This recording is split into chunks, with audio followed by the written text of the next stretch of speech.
ای کشته دور از وطن، دور از وطن وای، دور از وطن وای. جنگ کے آغاز پر اپنے اصحاب سے خطاب.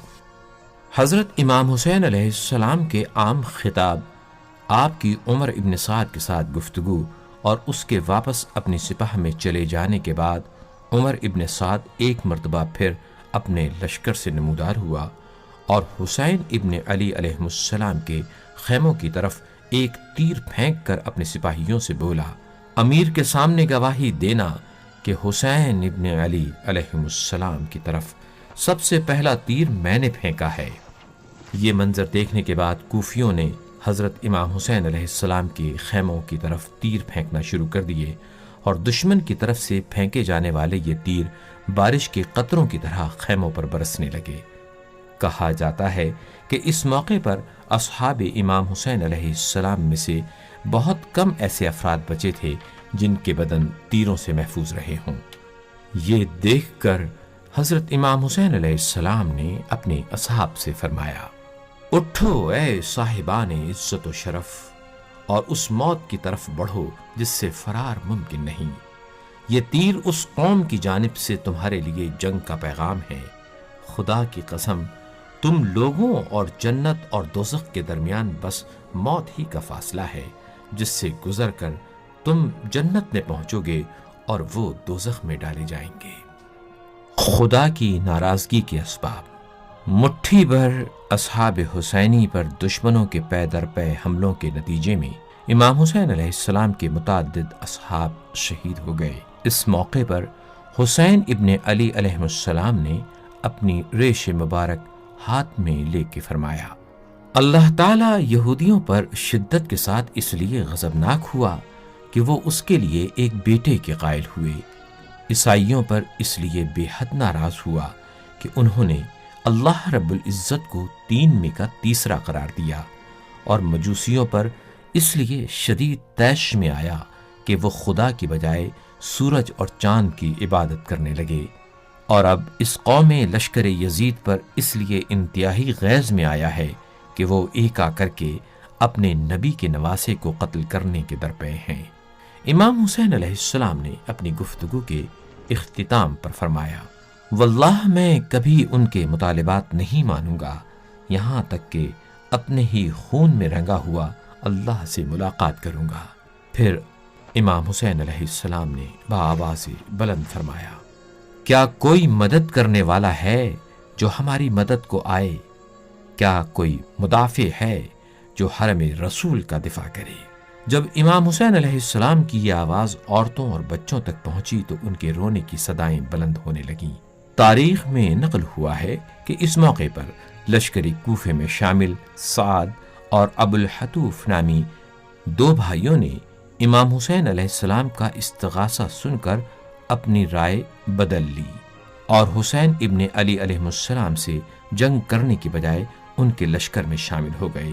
امام کی رکاب میں لڑتے ہوئے جام شہادت نوش کیا.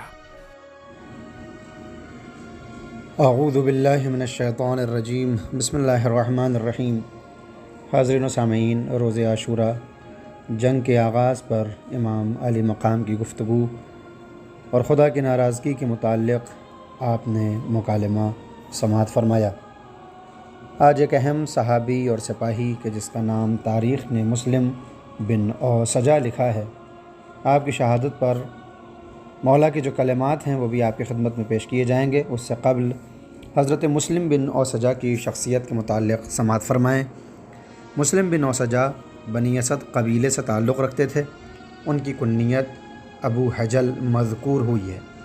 آپ اصحاب رسول خدا میں سے ہیں، نیز حضرت امام حسین کے اصحاب میں سے بھی ہیں جنہوں نے کربلا میں حضرت امام حسین کی نصرت میں مقام شہادت حاصل کیا. واقعہ کربلا سے پہلے مسلم بن عقیل کے قیام میں قبیلہ مزحج اور بنی اسد کی سربراہی ان کے ہاتھوں میں رہی. آپ اپنے اہل خانہ کے ساتھ کربلا میں موجود تھے اور آپ کا بیٹا بھی کربلا کے شہیدوں میں سے ہے. اگر بات خاندانی تعارف کی جائے تو ابو حجل مسلم بن اوسجہ بن سعد بن ثعلبۃ ابن دودان ابن اسد بن خزیمہ اسدی کوفہ سے حضرت امام حسین کے اصحاب میں سے ہیں۔ منابع کے مطابق آپ کا شمار شریف، عابد، اہل معرفت، اہل مروت اور سخی افراد میں سے ہوتا تھا۔ مسلم بن اوسجہ بنی اسد قبیلے سے تعلق رکھتے تھے۔ ان کی کنیت ابو حجل مذکور ہوئی ہے۔ حضرت رسول خدا کے اصحاب میں سے ہیں، جیسا میں نے ذکر کیا۔ امام حسین کے بھی اصحاب میں سے بھی ہیں کہ جنہوں نے کربلا میں اپنی شہادت کو پیش کیا ہے۔ آپ ان افراد میں سے ہیں جنہوں نے رسول اللہ کی زیارت کا شرف حاصل کیا، اور صدر اسلام کے ان شجاعان عرب میں سے ہیں جنہوں نے آذربائیجان اور دیگر علاقوں کی فتح میں مسلمان لشکر کی ہمراہی کی۔ انہوں نے رسول اللہ سے روایات بھی نقل کی ہیں۔ ایک نقل کے مطابق کربلا میں عاشورہ کے روز پہلے شہداء میں سے آپ کا شمار ہوتا ہے۔ مسلم بن عقیل کے قیام کے بعد کچھ عرصہ مخفی رہنے کے بعد اپنے اہل و عیال کے ہمراہ کربلا میں حضرت امام حسین کے ساتھ مل گئے۔ مسلم بن عقیل کی کوفہ آمد کے موقع پر ان کے لیے اسلحے کی جمع آوری اور مسلم کے لیے بیعت حاصل کیا کرتے تھے۔ بعض منابع کے مطابق مسلم بن عقیل کوفہ میں پہلے مسلم بن اوسجہ کے گھر میں مقیم ہوئے، اور ان کے گھر لوگ مسلم بن عقیل سے ملنے اور حضرت امام حسین کی بیعت کرنے جاتے تھے، نیز خون کے آخری قطرے تک امام کی حمایت کی یقین دہانی کرواتے تھے۔ اس بات کی اطلاع حضرت امام حسین کو جب ملی تو آپ نے مکے سے کوفے کی طرف اپنے سفر کا آغاز کیا۔ ان تمام مراحل میں مسلم بن اوسجہ نے اہم کردار ادا کیا ہے۔ عبید اللہ ابن زیاد کا جاسوس معقل مسلم بن اوسجہ کے ذریعے مسلم بن عقیل کے مخفی مقام سے آگاہ ہوا۔ مسلم بن عقیل نے ہانی بن عروہ کی گرفتاری کے بعد اپنے ساتھیوں کو منظم کیا اور مزہج اور بنی اسد کی فرماندہی مسلم بن اوسجہ کے حوالے کی۔ بعض روایات سے معلوم ہوتا ہے کہ مسلم بن اوسجہ کے اہل خانہ بھی کربلا میں موجود تھے۔ مورخین کے بقول خلف بن مسلم بن اوسجہ آپ کا ہی بیٹا تھا، جو اپنے باپ کے ہمراہ کربلا میں شہید ہوا۔ تاریخ میں یوں مذکور ہے کہ ایک جوان حضرت امام حسین کی حمایت میں خیمے سے باہر آیا تو اس کی والدہ بھی اس کے پیچھے آئی۔ یہ نوجوان مسلم بن اوسجہ ہی کا بیٹا تھا۔ شب عاشور میں بھی آپ کا ایک اہم کردار دکھائی دیتا ہے، اور روز عاشورہ بھی آپ کے وہ اشعار مشہور و معروف ہیں کہ جن میں آپ کی معرفت جھلکتی ہے۔ روز عاشورہ عمر بن سعد نے لشکر کے دائیں حصے کا علم عمرو بن حجاج کے سپرد کیا تھا۔ اس حصے نے حضرت امام حسین کے اصحاب باوفا پر حملہ کیا۔ دونوں میں لڑائی شروع ہوئی تو دونوں طرف اسی دوران فرات کی طرف چلے گئے۔ مسلم بن اوسجہ اس حملے میں موجود تھے۔ مسلم بن عبداللہ زبائی اور عبد الرحمن بن ابی خشکارہ نے مسلم بن اوسجہ پر حملہ کیا اور آپ کو سخت زخمی کر دیا۔ حضرت مسلم بن اوسجہ جب خون میں غلطاں تھے تو حضرت امام حسین اور حبیب ابن مظاہر آپ کے سرہانے پہنچے۔ امام نے ان سے کہا، اے مسلم، خدا تم پر رحمت نازل کرے، اور پھر اس آیت فَمِنْهُمْ مَنْ قَضَى نَحْبَهُ وَمِنْهُمْ مَنْ يَنْتَظِرُ وَمَا بَدَّلُوا تَبْدِيلًا کی تلاوت فرمائی۔ حبیب ابن مظاہر اس کے قریب ہوئے، ان کے نزدیک آئے اور کہا، تمہارا قتل ہونا میرے لیے نہایت سخت ہے، لیکن میں تمہیں جنت کی بشارت دیتا ہوں۔ مسلم بن اوسجہ نہایت نحیف آواز میں کہنے لگے، میں بھی تمہیں خیر کی بشارت دیتا ہوں۔ حبیب نے کہا کہ اگر تمہاری خدا حافظی کا وقت قریب نہ ہوتا، میں تم سے اس بات کو دوست رکھتا تھا کہ تم مجھے وصیت کرو تاکہ میں حق دینی اور رشتہ داری کا حق ادا کر سکوں۔ مسلم بن اوسجہ نے امام کی طرف اشارہ کرتے ہوئے حبیب سے کہا، میں تمہیں اس شخص یعنی امام حسین کے بارے میں وصیت کرتا ہوں کہ جب تک تمہارے بدن میں جان باقی ہے ان سے دفاع کرنا اور اپنے قتل ہونے تک ان کی مدد اور حمایت سے ہاتھ نہ کھینچنا۔ حبیب نے جواب میں کہا، میں تمہاری وصیت پر عمل کروں گا اور تمہاری آنکھوں کو روشن کروں گا۔ غیر معروف زیارت ناہیہ میں بھی آپ کا تذکرہ ملتا ہے۔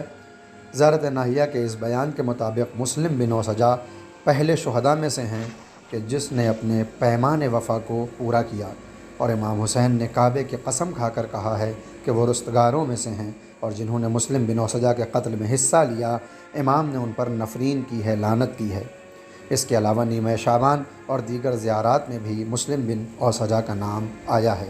سماعت فرمائیں آپ کی شہادت پر امام کے الفاظ۔ اصحاب کی شہادت کے موقع پر امام علیہ السلام کی گفتگو۔ حضرت مسلم بن اوسجہ سے فرمایا، جب بھی امام حسین علیہ السلام کے کوئی صحابی میدان کی طرف جاتے تو امام علیہ السلام سے یہ کہہ کر ودا ہوتے: السلام علیک یا ابن رسول اللہ۔ امام علیہ السلام جواب میں پہلے تو یہ فرماتے: اور تم پر بھی ہمارا سلام ہو، اور ہم بھی تمہارے پیچھے پیچھے ہی آ رہے ہیں، اور پھر اس آیت کی تلاوت فرماتے: ان میں سے بعض نے اپنا وعدہ پورا کر دیا ہے اور بعض اپنے وقت کا انتظار کر رہے ہیں اور اپنے عہد و پیمان میں کوئی تبدیلی پیدا نہیں کی ہے۔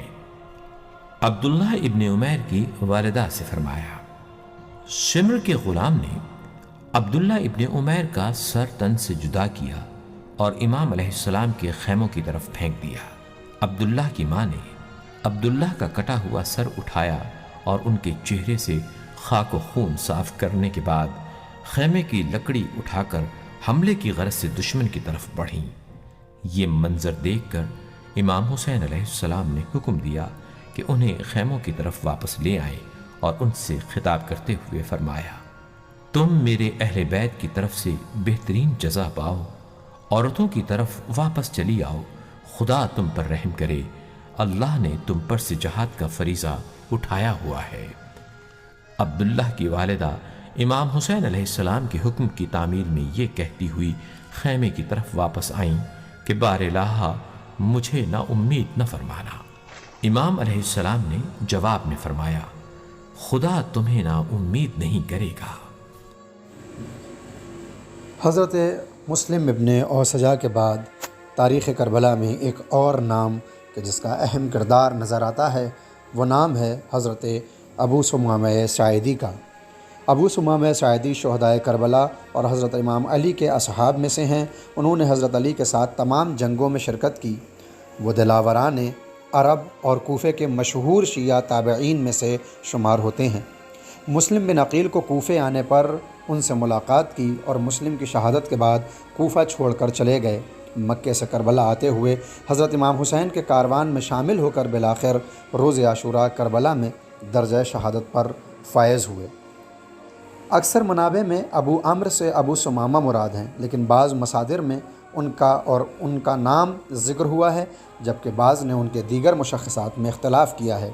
اس طرح کے اختلافات کتابت کی وجہ سے پیدا ہوئے ہیں، جیسا کہ ان اشتباہات میں سے ابو ثمامہ کو ابو تمامہ لکھنا، ان کا نام زیاد یا عمر، نیز ان کی نسبت میں بھی اختلاف مذکور ہے، جیسے وہ ساعدی تھے، انصاری، سیداوی یا ساعدی۔ بنو سعید قبیلہ ہمدان کی شاخ ہے۔ بعض کتب انساب میں ابو ثمامہ کا نام اور مشخصات اس طرح مذکور ہیں: زیاد ابن عمر بن عریب بن حنظلہ بن دارم بن عبداللہ الساعدی۔ ابو ثمامہ تابعین اور امام علی کے ان اصحاب میں سے ہیں جنہوں نے حضرت علی کے ہمراہ تمام جنگوں میں شرکت کی۔ انہیں حضرت امام حسن کے اصحاب میں سے بھی شمار کیا گیا ہے۔ آپ معاویہ کے مقابلے میں امام حسن کے ساتھ رہے۔ تاریخی مصادر زیادہ تر تذکرہ حضرت مسلم بن عقیل کے ساتھ اور کربلا کے شہداء کے طور پر کرتے ہیں۔ معاویہ کے مرنے کے بعد ابو ثمامہ امام حسین کو دعوت دینے والوں میں شامل تھے اور کوفے میں سلیمان بن سرد خزائی کے گھر موجود تھے۔ جب حضرت امام حسین حج کے فریضے کی ادائیگی کے لیے مکے پہنچے تو امام کو خط لکھا۔ کوفے میں حضرت امام حسین کی جانب سے جب مسلم بن عقیل موجود تھے تو ابو ثمامہ لوگوں سے مالی امداد کو وصول کرتے اور جنگ کے حالات میں اسلحے کی جمع آوری کی ذمہ داری ان کے سپرد تھی۔ ابن زیاد کے خلاف کوفے کے لوگوں کے قیام میں مسلم بن عقیل کی طرف سے تمیم اور حمدان نامی قبیلوں کی سپہ سالاری ابو ثمامہ کے سپرد تھی، لیکن ابن زیاد کی لالچ دینے اور روب ڈالنے کی سیاست نے کوفے کے اہم قبیلوں کے سرداروں کو پراگندہ کر دیا اور مسلم بن عقیل شہید ہو گئے۔ اس کے بعد ابو ثمامہ ابن زیاد کی تعقیب کے تحت قرار پائے تو ابو ثمامہ چند روز کے لیے اپنے قبیلے میں روپوش ہو گئے۔ پھر نافع بن ہلال کے ساتھ مخفیانہ کوفے سے باہر نکل گئے۔ مکے سے کربلا کے راستے میں امام حسین کے کاروان میں شمولیت اختیار کر لی اور ان کے ہمراہ کربلا میں وارد ہوئے۔ واقعہ کربلا میں ابو ثمامہ سے مربوط واقعات میں سے ایک واقعہ یہ ہے کہ آپ نے عمر بن سعد کے ایلچی کثیر ابن عبداللہ شعبی کو حضرت امام حسین کے پاس مسلح آنے سے روکا اور عاشور کے دن ظہر کے وقت کی اطلاع لشکر کو دی، جس کے جواب میں امام حسین نے ان کے حق میں دعائیہ کلمات کہے۔ ابو ثمامہ کی شہادت کی جزئی کیفیات تاریخ میں مذکور نہیں ہیں، لیکن طبری کی گزارش کے مطابق حر ابن یزید ریاحی کی شہادت کے بعد ابو ثمامہ نے اپنے مبارزے کو جاری رکھا یہاں تک کہ شہید ہو گئے۔ کربلا میں امام حسین کے ساتھ ابو ثمامہ کی گفتگو سے پتہ چلتا ہے کہ آپ نے مکمل آگاہی اور مشتاقانہ امام حسین کے رکاب میں شہادت کو قبول کیا تھا۔ ملاحظہ فرمائیں امام علی مقام کا ابو ثمامہ کے ساتھ مکالمہ۔ ابو ثمامہ کے لیے فرمایا، حضرت امام حسین علیہ السلام کے اصحاب میں سے ایک عمرو ابن کعب ہیں جو ابو ثمامہ صاعدی کے نام سے مشہور ہیں۔ انہوں نے جب دیکھا کہ ظہر کا وقت آ پہنچا ہے تو امام حسین علیہ السلام سے عرض کیا، میری جان آپ پر فدا ہو، اگرچہ دشمن پے در پے حملے کر رہا ہے، لیکن خدا کی قسم یہ میری لاش پر سے گزر کر ہی آپ علیہ السلام تک پہنچ سکیں گے۔ میں چاہتا ہوں کہ یہ ایک اور نماز آپ علیہ السلام کی امامت میں ادا کر کے اپنے پروردگار سے ملاقات کروں۔ امام حسین علیہ السلام نے ابو ثمامہ کے جواب میں فرمایا، تم نے مجھے نماز یاد دلائی، خدا تمہیں ان نماز گزاروں میں سے قرار دے جو خدا کا ذکر کرتے ہیں۔ ہاں، نماز کا وقت ہو گیا ہے، دشمن سے کہو کہ کچھ دیر ٹھہر جائے تاکہ ہم نماز پڑھ سکیں۔ بڑھو، آگے بڑھو، جلد ہی ہم بھی تم سے آ ملیں گے۔ امام علیہ السلام کی اجازت ملتے ہی ابو ثمامہ نے دشمن پر حملہ کیا اور شدید جنگ کی۔ بالآخر وہ اپنے چچا زاد بھائی قیس ابن عبداللہ صاعدی کے ہاتھوں شہید ہوئے۔ ابو ثمامہ صاعدی کے بعد ایک اور نام کہ جس کا تذکرہ بے حد ضروری ہے، اور وہ تذکرہ ہے سعید بن عبداللہ حنفی کا۔ سعید یا سعد بن عبداللہ حنفی کا نام 61 ہجری قمری میں واقع کربلا کے شہیدوں میں ذکر ہوتا ہے۔ وہ کوفے کے ان شہداء میں سے تھے کہ جو کوفیوں اور امام حسین کے درمیان ہونے والی خط و کتابت میں خطوط پہنچانے کا کام کرتے تھے۔ اسی طرح مسلم بن عقیل کا خط امام حسین کو پہنچانے کے بعد وہ امام حسین کے کاروان کے ساتھ ہو گئے۔ سعید نے شب عاشوراء امام حسین کی حمایت میں تقریر کرتے ہوئے قسم اٹھا کر کہا، اگر مجھے 70 مرتبہ مارا جائے اور زندہ کیا جائے تو میں پھر بھی امام حسین کی حمایت سے دستبردار نہیں ہوں گا۔ آپ کا نام سعید بن عبداللہ حنفی، نسب بنی حنفیہ، اصحاب امام حسین میں اور سماجی خدمات میں امام حسین اور کوفے والوں کے درمیان خطوط کا تبادلہ ہے۔ سعید قبیلہ بنی حنیفہ بن لجیم سے تھے جو قبیلہ عدنان کی بنی بکر بن وائل کی ذیلی شاخوں میں سے ایک شاخ تھی۔ سعید کوفے کے رہنے والے تھے اور شجاعت و عبادت میں شہرت رکھتے تھے۔ زیارت شہداء میں ان کا نام سعد ذکر ہوا ہے۔ سعید بن عبداللہ اور ہانی بن ہانی سبیعی کوفیوں کی جانب سے تیسرا خط لے کر امام حسین کے پاس گئے۔ اس خط کے لکھنے والے شبس بن ربعی، حجار بن ابحر، یزید بن حارث، یزید بن رویم، عزرت بن قیس، عمر بن حجاج اور محمد بن عمیر تھے۔ بعض کا خیال ہے کہ سعید کو یہ ذمہ داری سونپنے کا مقصد ان کی شخصیت کی وجاہت تھی کہ کوفی امیدوار تھے کہ ان کے ذریعے امام حسین کو کوفے آنے کے لیے قانع کیا جا سکتا ہے۔ امام حسین نے سعید کے ذریعے اس خط کا جواب ارسال کیا اور لکھا، میں نے مسلم بن عقیل کو اپنے سفیر کے عنوان سے کوفے روانہ کیا ہے۔ جب مسلم کوفہ پہنچے تو انہوں نے تقریر کی۔ عباس بن ابی شبیب شاکری اور حبیب ابن مظاہر نے خطبہ پڑھا۔ ان دو کے بعد سعید بن عبداللہ اٹھے اور قسم کھا کر کہنے لگے وہ امام حسین کی مدد کے لیے قطعی ارادہ رکھتے ہیں۔ مسلم نے اس مجمع میں سعید بن عبداللہ کو یہ ذمہ داری سونپی کہ وہ امام کو کوفے آنے کی دعوت دیں۔ سعید مکے واپس آئے اور مسلم بن عقیل کا خط امام کو دیا اور خود امام کے قافلے کے ساتھ ہو گئے۔ شب عاشوراء امام نے اپنے اصحاب کو خیام کی پشت پر جمع کیا اور اپنی مشہور تقریر میں کہا وہ ایک دوسرے کے ہاتھ میں ہاتھ دے کر اور اس رات کی تاریکی سے فائدہ اٹھاتے ہوئے یہاں سے چلے جائیں۔ سعید یہ سن کر اٹھے اور یہ کہنے لگے، یبن رسول اللہ، خدا کی قسم ہم آپ کی نصرت سے ہاتھ نہیں اٹھائیں گے۔ بخدا اگر مجھے قتل کیا جائے، پھر زندہ کیا جائے، مجھے جلایا جائے اور میری خاک کو ہوا میں اڑا دیا جائے، لیکن میں پھر بھی آپ کی حمایت اور نصرت سے ہاتھ نہیں کھینچوں گا۔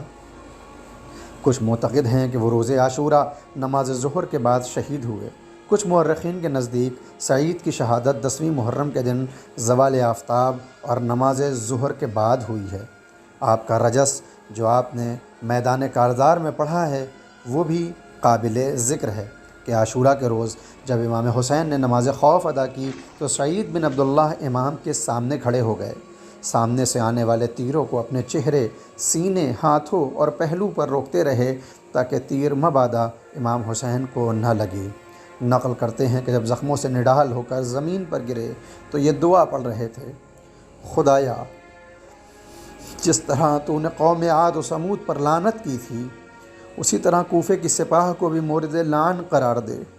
خدایا، میرا سلام و درود اپنے پیغمبر کو پہنچا، اور جو میں نے اپنے جسم پر زخموں کے بدلے میں درد و رنج جھیلے ہیں انہیں ان تک پہنچا، کیونکہ میں پیغمبر کی حمایت و نصرت کی پاداش و اجر کا طلبگار ہوں۔ پھر اپنا رخ امام حسین کی جانب کیا اور کہا: اے فرزند رسول، کیا میں نے اپنے عہد کو نبھایا؟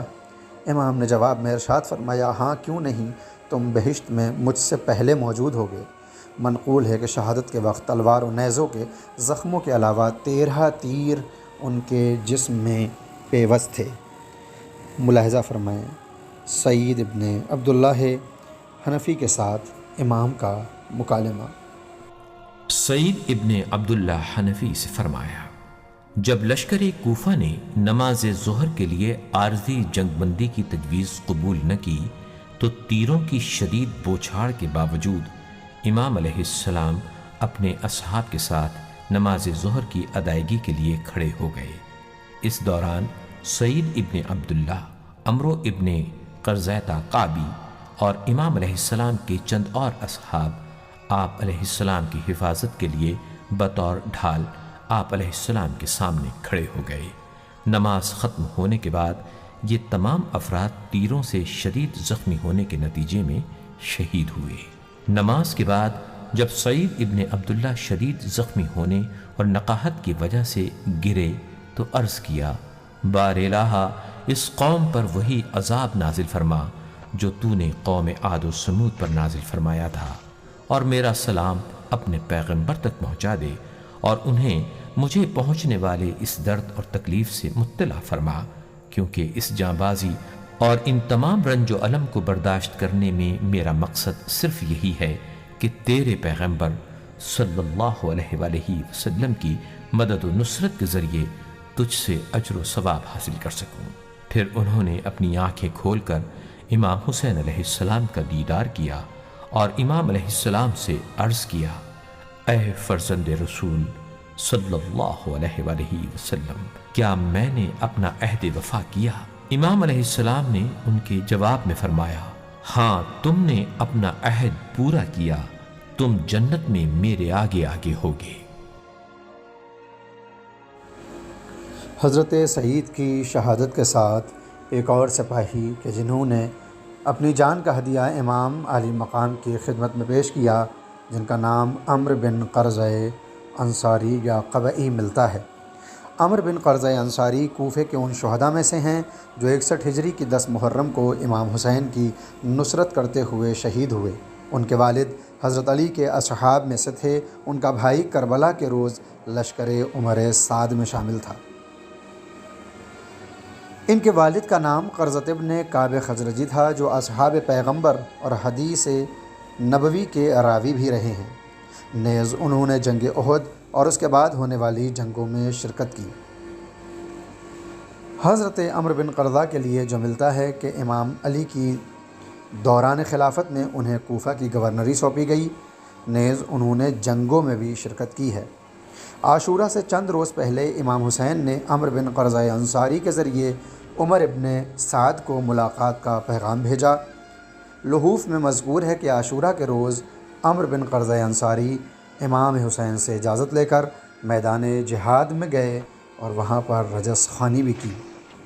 ان کے بھائی کا نام علی یا زبیر نقل ہوا ہے۔ یہ عمر بن سعد کے لشکر میں تھا۔ جب عمرو شہید ہوئے تو ان کے بھائی نے حضرت امام حسین کو مخاطب ہو کر کہا: میرے بھائی کو تم نے گمراہ کیا اور اسے دھوکہ دیا، بالآخر اسے قتل کروا دیا۔ امام نے جواب میں ارشاد فرمایا: خدا نے اس کی ہدایت کی اور تجھے گمراہ کیا۔ اس نے کہا اللہ مجھے قتل کرے اگر میں تمہیں قتل نہ کروں۔ یہ کہہ کر امام کی طرف حملہ آور ہوا، لیکن نافع بن ہلال نے نیزے سے اس پر وار کر کے زخمی کیا۔ وہ نیچے گر پڑا تو لشکری اسے اٹھا کر لے کر چلے گئے۔ عمرو بن قرظہ انصاری نے بھی سعید کی طرح حالت نماز میں جان کو فدا کیا ہے۔ ملاحظہ فرمائیں شہادت کے وقت آپ نے امام سے کیا فرمایا اور جواب میں امام نے آپ سے کیا کہا۔ خطبوں کا سلسلہ جاری ہے۔ شہداء کی تاریخ پر اسی طرح سے آپ کی خدمت میں روشنی ڈالنے کی کوشش جاری رہے گی۔ اپنی دعائے خیر میں ہمیں یاد رکھیں اور ان کلپس کو اپنے دوستوں کے ساتھ شیئر کرتے رہیں تاکہ شہداء کربلا کے متعلق ہم کو اور زیادہ علم ہو سکے۔ وآخر دعوانا ان الحمدللہ رب العالمین۔ ملاحظہ فرمائیں عمر ابن ابی قرظہ سے امام کی گفتگو۔ عمرو ابن قرظہ قبی نے بھی سعید ابن عبداللہ کے ہمراہ نماز کے دوران امام علیہ السلام کی حفاظت کی ذمہ داری قبول کی تھی۔ اس دوران متعدد تیر ان کے سر اور سینے پر لگے، جس کے نتیجے میں وہ شدید زخمی حالت میں سعید کے ساتھ ہی زمین پر گرے تھے۔ امام علیہ السلام اور سعید ابن عبداللہ کے درمیان ہونے والی گفتگو سن رہے تھے۔ اس سوال و جواب کے بعد عمرو ابن قرظہ قبی نے بھی امام علیہ السلام سے وہی سوال کیے جو سعید نے کیے تھے۔ انہوں نے بھی دریافت کیا، اے فرزند رسول صلی اللہ علیہ وآلہ وسلم، کیا میں نے اپنا وعدہ نبھا دیا؟ امام علیہ السلام نے انہیں بھی وہی جواب دیا جو انہوں نے سعید کو دیا تھا، ہاں تم نے اپنا وعدہ نبھا دیا، تم جنت میں میرے آگے آگے ہوگے۔ پھر مزید ارشاد فرمایا، رسول اللہ صلی اللہ علیہ وآلہ وسلم کو میرا سلام پہنچانا اور انہیں بتانا میں بھی تمہارے بعد آ رہا ہوں۔ کشته دور از وطن، دور از وطن، وای دور از وطن، وای